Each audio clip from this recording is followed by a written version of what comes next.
근데 이제 요즘 천사와 같이 된다고 그랬거든.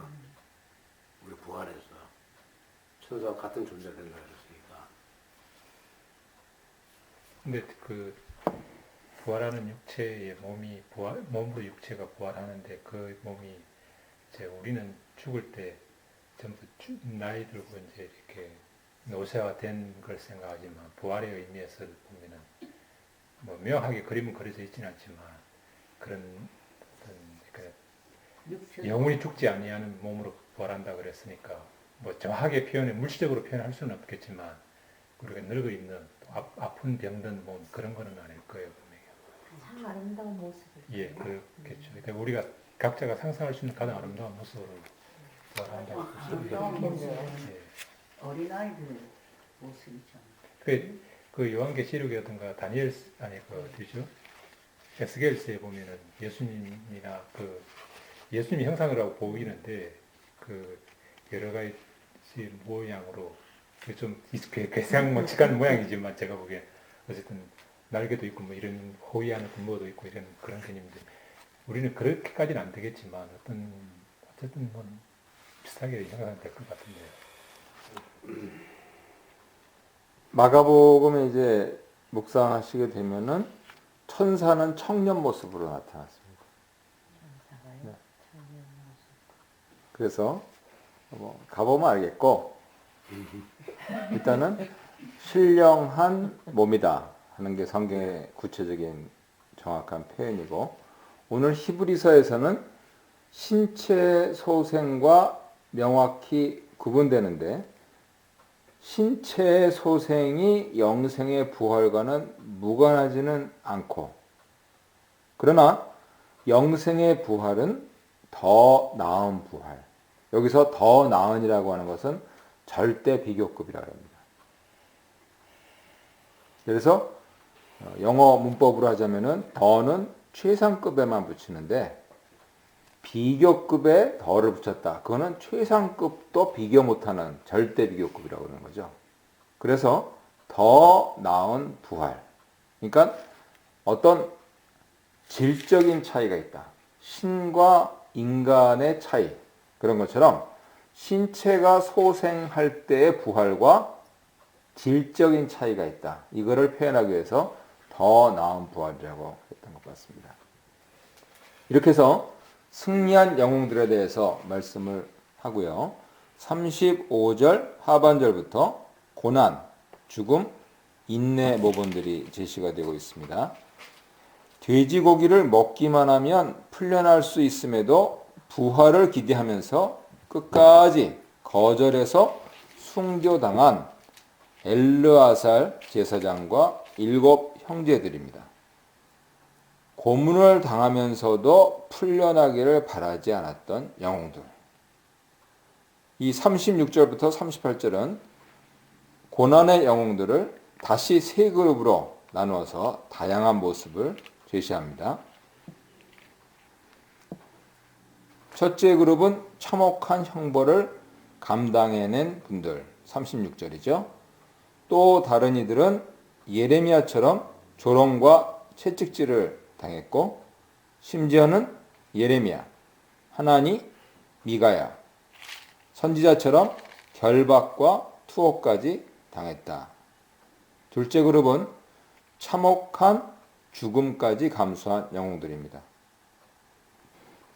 그들은 제사장 여호야다의 아들 스가랴 그리고 예레미야처럼 돌에 맞았고 므낫세를 비판한 이사야처럼 톱질을 당했고 엘리야 시대 많은 선지자들 그리고 예레미야 시대 우리아처럼 칼로 죽임을 당했다. 셋째 그룹은 믿음 때문에 사회로부터 철저히 격리되고 궁핍하고 불편한 삶을 감내한 그러한 영웅들인데요. 37절 하반절부터 38절이요. 그들은 엘리야가 엘리사에게 벗어준 옷처럼 양가죽과 염소 가죽을 입고 엘리야와 엘리사 시대처럼 떠돌아다니면서 궁핍을 당하고 고난을 당하고 학대를 받았다. 그들은 사사들, 다윗, 엘리야와 100명의 선지자들, 열왕기상 18장에 있죠. 그리고 엘리사처럼 광야와 산과 동굴과 땅굴을 아브라함과 모세처럼 유랑했다. 이렇게 고난을 받았다.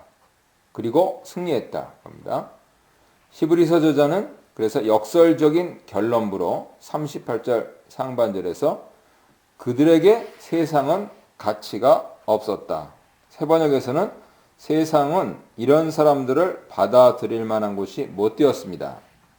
그대로 직역하면 그들에게 세상은 가치가 없었다.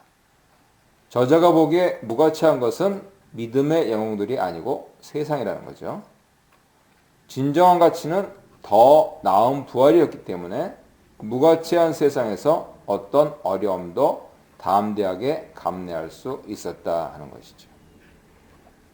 그런데 수신자들은 이 정도까지는 아니지 않느냐.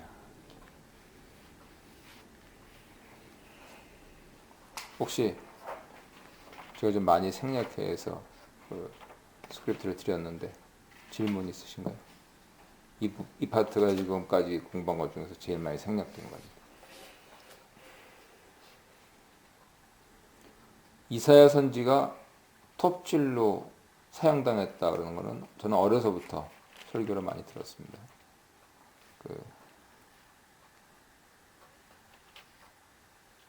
이사야 승천기라고 하는 위경에도 나오고요. 선지자들의 생애, 이제 정경은 아니고요. 그런데 기록이 남아있죠. 이사야 선지는 왕족이니까 므낫세하고 또 혈연인데도 그렇게 바른 말 한다고 죽였습니다. 결론부 39절, 40절 그리스도인의 특권인데요. 이 사람들은 모두 믿음으로 말미암아 훌륭한 사람이라는 평판은 받았지만 약속된 것을 받지는 못하였습니다. 하나님께서 우리를 위하여 더 좋은 계획을 미리 세워두셔서 우리가 없이는 그들이 완성에 이르지 못하게 하신 것입니다. 우리가 없이는 그들이 완성에 이르지 못한다. 그래서 이 사람들 하면서 전체적으로 믿음의 영웅들을 지목하면서 수신자들, 우리들과 연결시킵니다. 핵심 어휘는 11장 1절과 2절에서처럼 인정받았다와 믿음. 그래서 전체 감싸기 구조죠. 그런데 이들 모두가 믿음을 통하여서 인정받았지만 약속을 받지는 못했다. 아브라함이 가나안 땅을 받은 것처럼 현세 약속들은 받았지만 미래 약속, 하나님의 궁극적인 약속, 그리스도께서 제공하시는 영원한 구원을 아직 받지 못했다는 것이죠.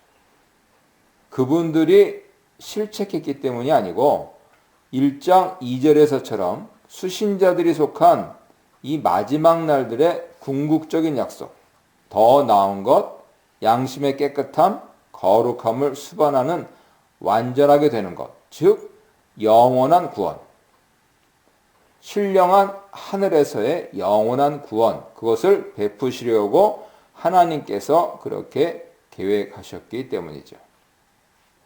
그래서 과감하게 우리가 없이는, 왜 우리가 없이는 이라는 말이 나오냐면 우리는 예수님을 알고 믿어서 이 영원한 구원에 참여하게 된 형제들이기 때문에 그렇습니다.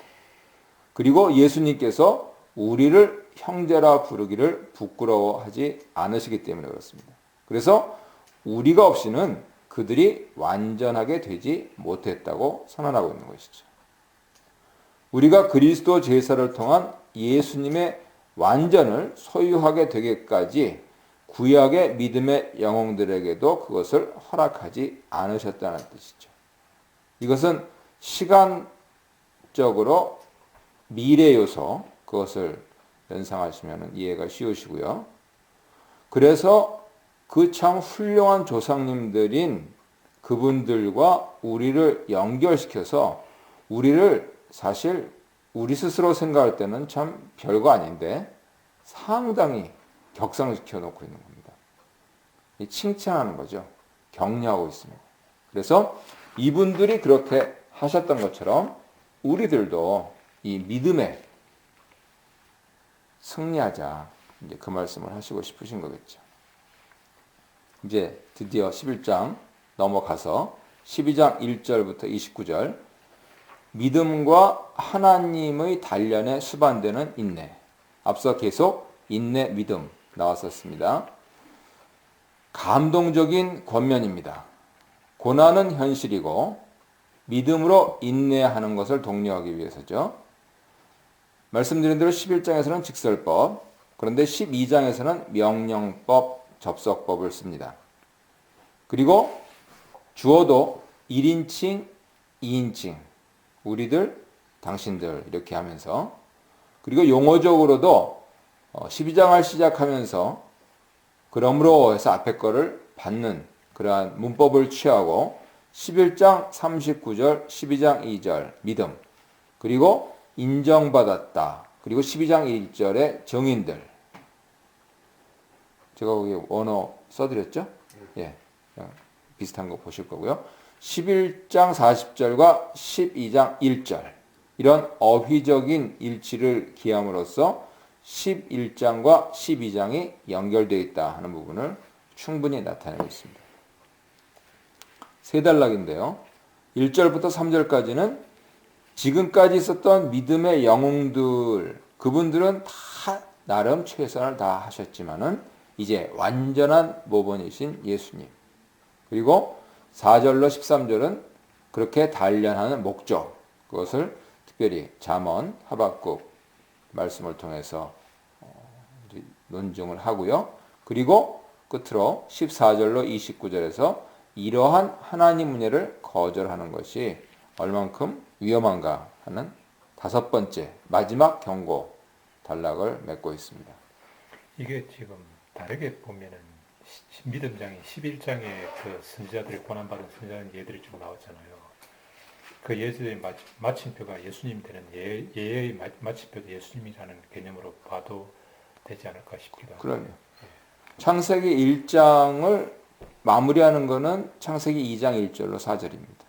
그래야지 천지창조가 마친 날이 일곱째 날이거든요. 천지창조를 마치시고 일곱째 날 쉬시니라. 거기 그대로 있으니까. 그래서 창세기 1장 1절로 2장 4절이 창세기의 서원이면서 성경 전체의 서원이고 하나님께서 성자 예수님과 더불어서 구원을 완성하시겠다. 그 구원은 다른 말로 하면 안식입니다. 에베소 영어로 하면 통일이고요. 그리고 히브리 영어로 하면 뭘까요? 히브리 영어로 하면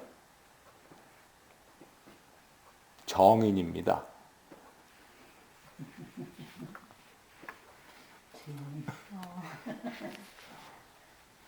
그래서 믿음장 역시 11장 1절부터 12장 3절까지 문법적으로 보면은 그런데 사실 10장부터도 이렇게 할 수가 있겠죠. 계속 인내, 믿음 이것이 나오기 때문에요. 그래서 좋은 지적하셨고요. 1절부터 3절까지 제가 세 번역 읽어드리겠습니다. 그러므로 이렇게 구름대와 같이 수많은 증인들이 우리를 둘러싸고 있으니 우리도 갖가지 무거운 짐과 얽매는 죄를 벗어버리고 우리 앞에 놓인 다람쥐를 참으면서 달려갑시다. 믿음의 창시자요 완성자이신 예수를 바라봅시다. 그는 자기 앞에 놓여있는 기쁨을 내다보고서 부끄러움을 마음에 두지 않으시고 십자가를 참으셨습니다. 그리하여 그는 하나님의 보좌 오른쪽에 앉으셨습니다. 자기에 대한 죄인들의 이러한 반항을 참아내신 분을 생각하십시오. 그리하면 여러분은 낙심하여 지치는 일이 없을 것입니다. 그래서 이 모본을 칭송하는 그 정점, 예수님으로 두고 있고요. 10장 36절 이하에서 도입된 믿음, 인내 주제를 여기서 결론적으로 강화시키고 있죠. 경기장에서 달리기 경주 그림인데요. 신약은 예수님 믿는 사람들의 삶을 육상 경기에 자주 비유합니다. 고린도전서 9장, 갈라디아 2장, 디모데후서 4장에 있습니다. 그래서 믿음과 인내에 대한 권면을 기술을 하고 있는데 지금까지 경주자들이 구약시대 영웅들이었다면은 이제는 우리 신약시대 더구나 이 히브리서를 받는 로마에 사는 유대인들, 유대인 그리스도인들 그분들이 이 경주를 완주해야 하는 선수로 서 있다 하는 부분들을 상기시키고 있죠. 우리를 둘러싼 구름같이 허다한 증인들, 구약 영웅들인데 그분들은 관람석에서 우리를 응원하고 있습니다. 천국 가셨으니까. 육상 경기에서 중요한 것은 장애물을 제거하는 건데요. 이 장애물이 본문에서는 모든 짐과 얽매이는 죄라고 규정됩니다. 그러니까 우리 인내로서 믿음의 경주를 해야 될 때 장애물은 바로 죄라는 것이죠. 경주자들이 아주 그냥 바람의 저항도 피할 정도로 그렇게 날렵한 옷을 다 벗거나 옷은 착 달라붙는 그런 옷을 입고 뛰는 것처럼 모든 짐들을 벗어버린다. 그래서 히브리서 저자는 준비된 경주자들이 인내로 경주할 것을 촉구하고 있습니다. 중요한 것은 속도가 아니고 인내라는 것이죠. 완주입니다. 그러니까 마라톤이죠. 앞서서 수신자들의 인내가 칭찬되었죠. 10장 32절에서. 그런데 이제 그 인내는 어떤 인내냐면 변함없는 인내입니다. 잠깐만 뒤집는 그런 게 아니고 쭉 가는 거죠. 믿음의 경주자들은 달리면서 예수님을 바라보아야 하는데 그 이유가 구약의 영웅들이 멀리서 바라보았던 예수님께서 믿음의 창시자, 다른 말로 하면 성부자, 그리고 완성자이시기 때문에 그렇습니다. 세례 요한도 그렇게 바라봤죠. 물론 혼동한 것은 있었습니다. 예수님의 초림과 재림을 혼동해서 멀리 산 두 개를 하나로 봐서 옥에 있을 때 질문을 했었죠. 모든 믿음은 예수님으로부터 나오고 창시자고 모든 믿음의 궁극적 목표인 구원을 이루신 점이라는 맥락에서 완성자입니다. 제일 먼저 그리고 그것을 이루셨다 하는 거죠. 예수님의 신념이 아니고요. 하나님의 뜻에 순종하기 위해서 십자가 수치 죽음을 끝까지 인내하셨답니다. 예수님 당시에도 십자가형 받은 사람 많습니다. 노예들. 로마인 한손 덥다 그러더라고요. 로마인들에게는 그 형을 주면은 그 형을 준 사람이 그 형을 당합니다. 그러니까 이건 로마인이 받는 형이 아니기 때문에 당연히 노예들이 받은 형이었죠. 이거 당시 사람들도 어떻게 그냥 차라리 참수를 해라. 기왕에 죽는 거 편히 한 번에 죽게 그렇게 말할 정도로 그렇게 극악무도한 형벌이었다고 알려져 있죠. 대표적인 케이스가 스파르타쿠스 영화 커크 더글라스 기억하시죠? 예수님께서 순종하신 궁극적인 목표는 에이 그래 이것만 하면은 십자가 지면은 이제 사망을 이긴다 하는 그 죽음 자체가 아니고 그거는 이미 창세기 3장 15절부터 돼 있는 거고 자신 앞에 놓여 있는 기쁨이다. 오늘 본문이 그겁니다.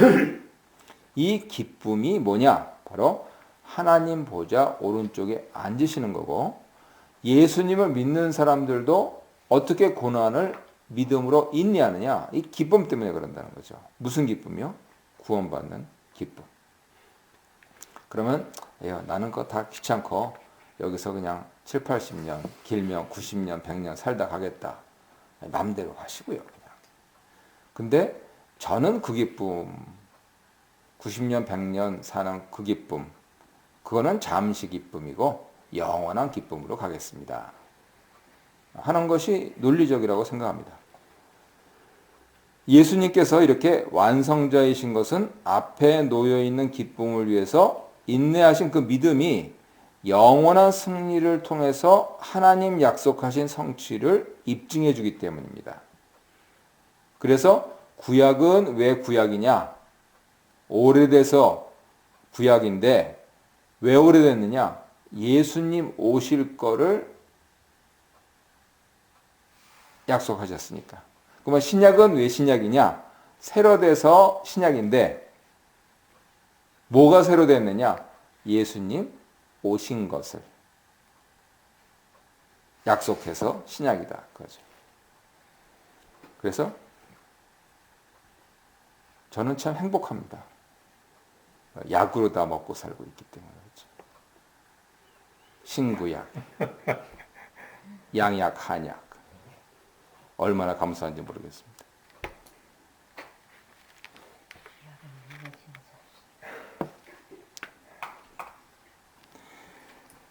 11장 1절에서 믿음의 본질, 바라는 것들에 대한 확신, 보이지 않는 것들에 대한 입증, 그 말씀의 최종적 모본이 예수님이라는 거죠.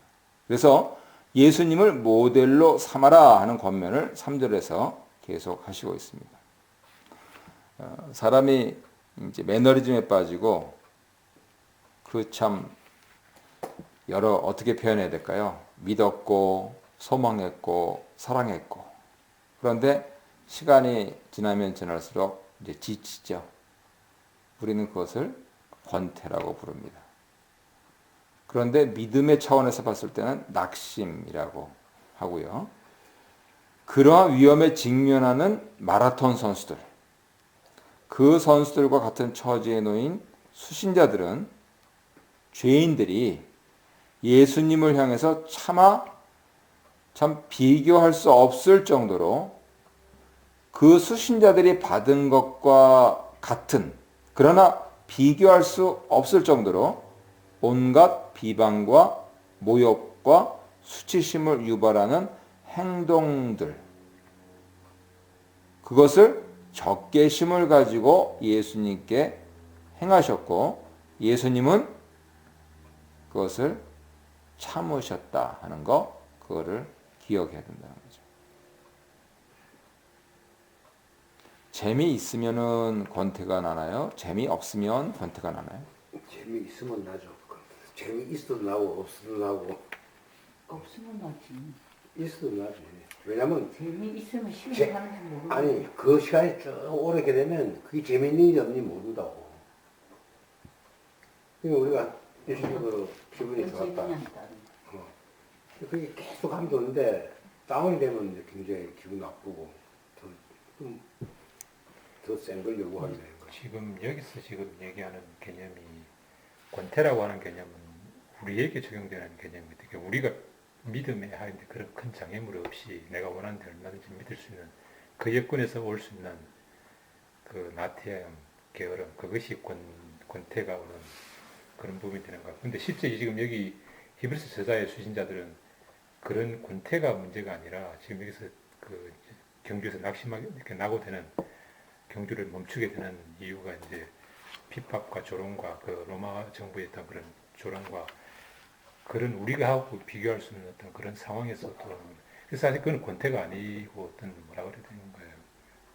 굉장히 위험한 외부적인 자극이 굉장히 있으면은요 스릴이 넘치지 않습니까? 이 줄이 쭉 길면 전기줄도 쳐지잖아. 그 우리 믿음 생활 오래 가면 무게력해지고 나태라고 하기보다는 그냥 만나림이 안 빠질 수 없는 거라고 생각하는데, 그래서 우리에게 자극을 주는 그 자체가 고통이고 이렇게 시험을 주는 게 바로 그걸 텐션을 주기 위해서 하는 거 아니겠냐 하는 생각이거든요. 그게 진짜 텐션을 가지고. 제가 이렇게 질문을 드린 의도는 오늘 본문을 잘 생각을 해보시면서 이 캐나다에 살고 있으면서 우리가 나태할 수도 있고 권태에 빠질 수도 있고, 그런데 우리가 위험까지는 아니더라도 위기 상황에 직면할 수 있고 혹은 생각했던 것보다는 조금 더 적극적인 핍박이 올 수도 있고요. 그랬을 때 어떻게 끝까지 내 믿음을 지켜서 경주하느냐 하는 그 부분들을 생각해야 된다는 것입니다. 그래서 12절에 가면은 너희는 연약해진 손과 힘이 빠진 무릎을 굳세게 해라. 로마 제정에 숨어서 예수를 믿고 있는 사람들도 이게 글자대로 다람쥐 쳇바퀴 같은 일상생활과 신앙생활이 됐을 때 그랬다면은 아무도 우리가 예수 믿는다고 얘기하지 않는, 뭐라고 하지 않는 이때는 어떻게 믿음의 경주를 인내로서 경주해야 하는가. 차라리 이단이 바로 하면은요, 정신이 번쩍 나죠. 갑자기 뭐 목사님이나 장로님이나 설교하시거나 기도하실 때 기독교 진리관이 이상한 거를 이렇게 한다. 그런 뭐 졸다가 번쩍 일어나잖아요. 근데 그런 게 없이 다 누구나 스르르 이렇게 다 좋은 게 좋다. 이렇게 하면서 가고 있는 거. 어떤 게 더 위험하냐. 그래서 끝까지 믿음의 경주해야 한다 하는 상황. 이 부분들은요, 이제 조금 오늘 이제 뒤에 부분 오늘 여기까지만 할 것 같은데요. 자기 스스로 이거 단련해야 됩니다. 옛날에 우리 조상들은 그래서 일부러 금식하고 일부러 그냥 이제 예를 들면 내가 3개월에 성경 뭐 독파한다. 뭐 일부러 그러셨어요. 왜냐면 자기를 단련하는 겁니다. 자기를 힘들게 해가지고 그게 그러니까 무슨 그런 고행을 한다고 믿음의 도가 깊어지는 거 직접적인 연관성은 있다고 생각지 않습니다. 간접적인 효과는 있을 수 있겠죠. 왜냐면 종교니까. 그러나 중요한 점은 계속 자기가 긴장하고 있는 겁니다. 경락이 말씀하신 대로 매너리즘에 빠지지 않게. 그리고 결과는요, 이게 천양지차입니다. 똑같이 출발했더라도 그렇게 10년 지난 거하고요, 계속 자기를 단련하면서 10년 지난 거하고는 얘기가 달라집니다. 그래서 연약해진 손과 힘이 빠진 무릎.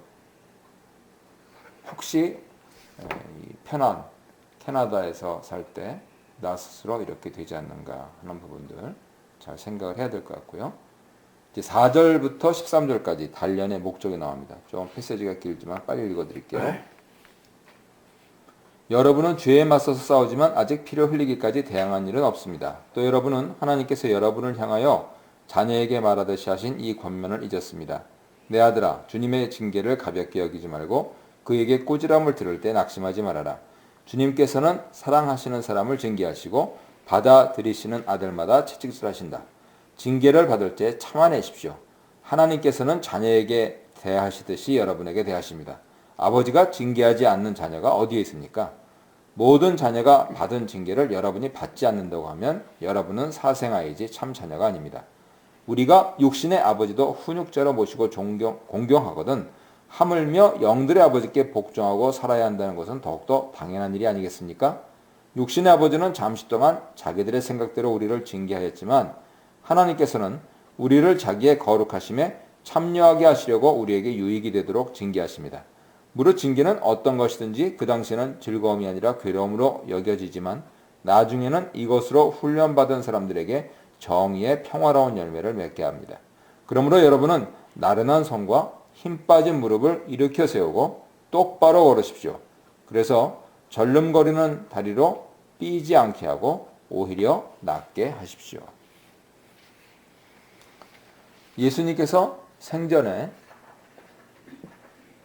예수님 따르면 고난받는다. 분명하게 말씀해 주셨습니다. 그래서 믿음 때문에 고난을 당하는 것은 마치 자녀를 단련하는 수단으로 그렇게 피지컬하게 힘들게 하는 그 아버지, 하나님도 아버지시기 때문에 그 부성애 때문이다. 자녀 단련의 수단이라고 합니다. 앞서서 이제 달리기 경주가 나왔는데 이제 격투기 이미지가 나옵니다.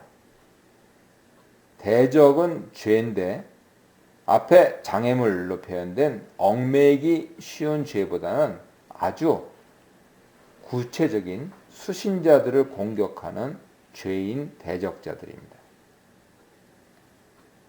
적대자들의 격렬한 공격을 이미 대항한 경험이 있는 수신자들이다 하는 것 여러 차례 반복해서 상기시켜 드립니다만 10장 32절에 나옵니다.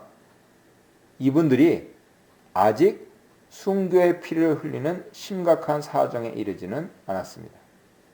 앞서 사도들은 순교하셨죠. 그래서 이제 잠언 3장 11절 이하를 인용할 텐데 그 인용에 앞서서 이들의 영적인 태도에 대한 질문을 책망을 섞어서 하는 거죠. 그런데 아들들에게 주어지듯이 너희에게 주어진 권면을 너희가 잊었느냐 이렇게 질문하시고 있는 겁니다. 원래 잠언 저자가 자기 아들에게 준 권면이죠. 그것을 하나님께서 수신자들을 포함한 모든 하나님의 자녀들에게 주신 것으로 간주합니다. 70인역에 따라서 나의 아들아 주님의 단련을 가볍게 여기지 말고 그분께서 책망하실 때 낙심하지 마라. 주님께서는 사랑하시는 자를 단련하시고 받아들이는 아들마다 채찍질 하시기 때문이다. 이렇게 인용합니다. 그런데 히브리 본문 그리고 잠언 3장 12절 하반절 히브리서에서는 6절 하반절입니다. 현저한 차이가 드러납니다. 거기 표에 있듯이 꾸짖듯이 더구나 즐거워하는 아들을 꾸짖듯이 이것을 받아들이는 아들마다 채찍질하기 때문이다. 문법과 번역이 바뀌었습니다. 70인역은 채찍질하다를 첨가해서 신체 단련 요소를 부각시키죠. 오늘날 성경을 보면은 무섭고 왜 이런가 이렇게 되죠. 선진국에서 더구나 그런 부분들 받아들이기가 힘든데 히브리서 성경을 봤던 시절 그 시대 상황을 고려를 꼭 하셔야 되고요.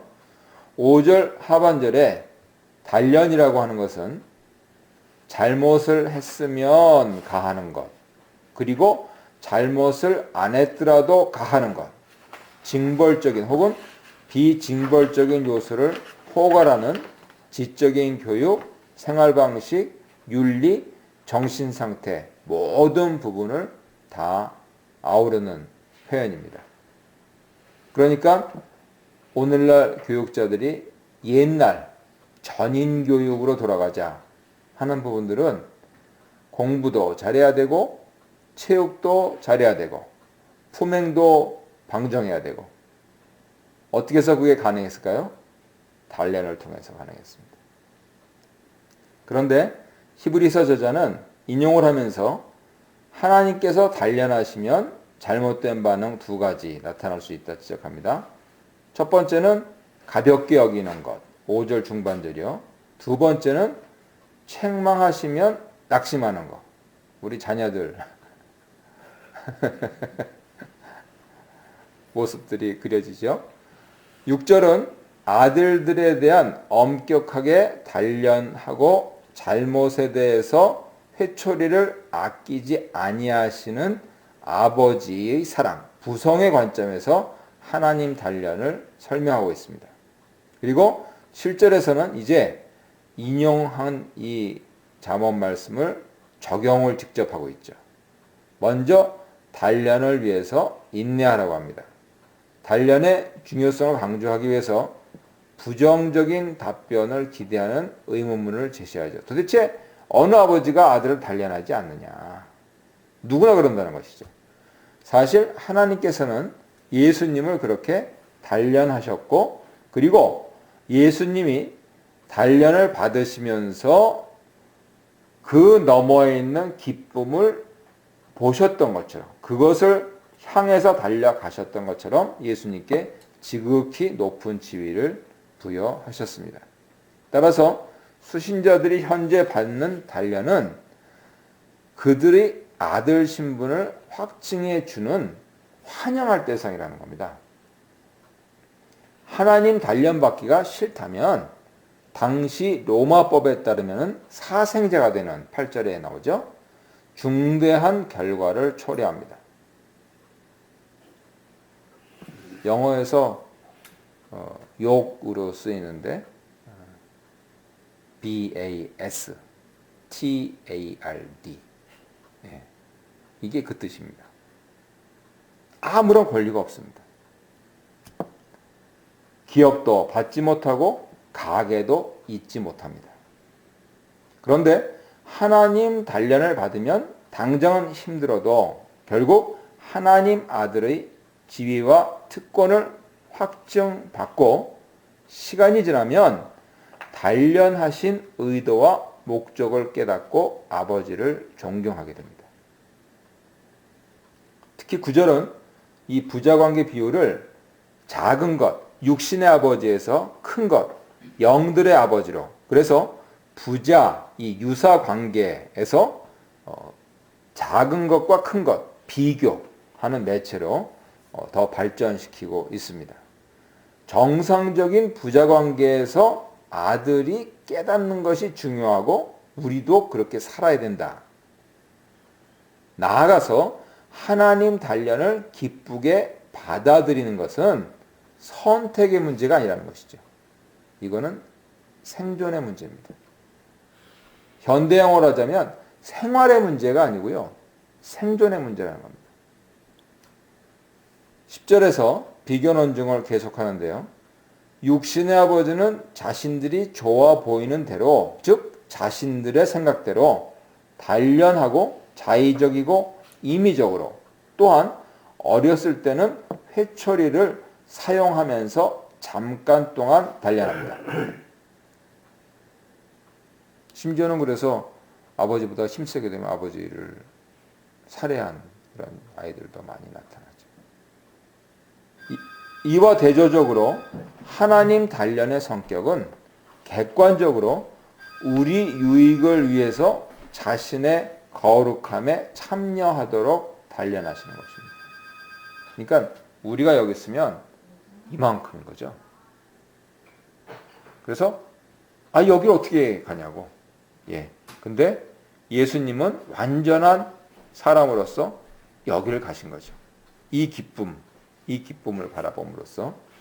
그래서 우리 윤종화 장로님은 늘 그렇게 표현하셨습니다. 못한다고 하지 말고, 만약에 우리가 사람이 어떻게 그걸 하냐고 하나님께 심판대 앞에서 얘기를 하면은 내 아들은 하던데? 하나님이 그러실 거라고. 하나님 아들은 신이시잖아요. 내 아들은 완전한 사람이라고 너희들이 입버릇처럼 얘기하지 않았냐. 그래도 우리하고는 다른, 그러니까 완전한 사람이라는 게 무슨 뜻입니까? 아주 기독교 교리의 중대한 차이를 보이는 거죠. 그래서 예수님께서 그 거룩함에 참여하신 완성된 모본을 보여주신 것이죠. 아들이 아버지 닮는 것이 당연하니까 그리스도인들이 거룩함에 참여하는 것은 당연합니다. 거룩함에 참여하기 위해서 단련을 활용하시죠. 물론 단련받을 당시 괴로움이 있죠. 히브리서서도 11절 상반절에서 말씀하고요. 하지만 진짜 제대로 생각한다면 그 진정한 유익, 궁극적인 결과, 그것을 바라보아야 하는 것이죠. 단련의 이 유익, 이것을 믿는 자에게 주어지는 의, 공동체의 필수적인 평화, 그 열매를 맺는 것에 비유합니다. 열매는 단련된 자에게 주어지지요. 그래서 지금 아무리 괴로워도 열매 맺게 하시는 신실하신 하나님을 기대하면서, 즉 우리의 기쁨이 하나님이 되면서 단련을 인내하는 것이 마땅하다. 마무리하기를 다시 마라톤을 염두에 둔 운동 경기, 지금까지는 격투기였고 다시 마라톤을 염두에 둔 운동 경기 비유로 돌아가서 그러므로 너희는 연약해진 손과 힘이 빠진 무릎을 굳게 해라.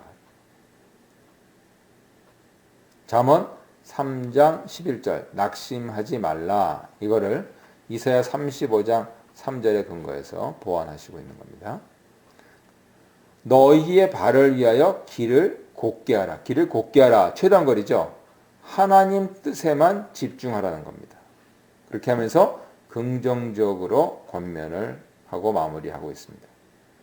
굽은 길은 다리를 저는 경주자에게 있어서는 치명적이죠.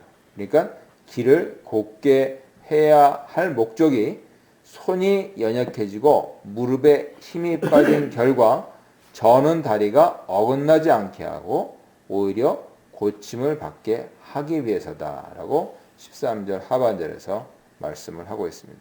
그렇다면 기독교회는 힘들고 지치고 아프고 심지어는 핸디캡이 있다 하더라도 모두 와서 예수님의 복음으로 고다진 그 길을 끝까지 가는 그러한 공동체다.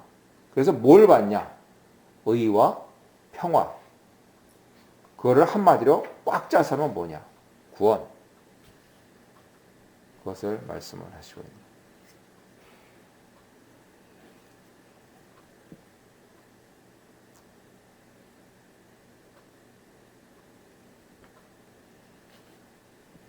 의롭게 못 살면 평화롭게 못 살면 구원받은 게 아닌가요?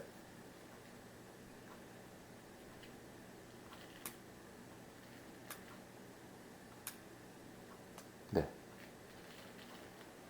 그러면 우리 교회 장로님이신 국회의원이 뭐 수레죄라든가 뭐 나랏돈을 이렇게 어떻게 해가지고 수감되시는 거는 문제가 되는 거죠.